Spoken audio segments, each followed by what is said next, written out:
ઉત્તરાયણ પર્વ નિમિત્તે તમામ લોકો ખૂબ ઉત્સાહથી પતંગ ચગાવતા હોય છે, પરંતુ ત્યાર પછીની જે પરિસ્થિતિ સર્જાય છે, જેમાં આમથી તેમ રોડ રસ્તા ઉપર વૃક્ષ પર લટકતા દોરાથી કેટલાય લોકો ઘવાય છે.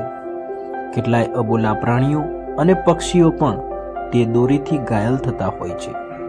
આથી મારી શાળાના તમામ વિદ્યાર્થીઓને એક હાકલ કરવામાં આવી કે આપણી આસપાસ જ્યાં હોય ત્યાં આવા દોરી અને તેના ગૂંચડા વીણી લેવા, જેથી કોઈ પણ અબોલા પ્રાણીને કે મનુષ્યને તેનાથી નુકસાન ન થાય.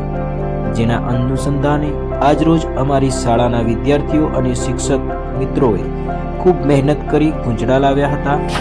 આ માટે છોકરા અને છોકરીઓને 4-4 નંબર આપી શાળા પરિવાર દ્વારા સ્ટીલના બાઉલ ઇનામ સ્વરૂપે આપવામાં આવ્યા હતા.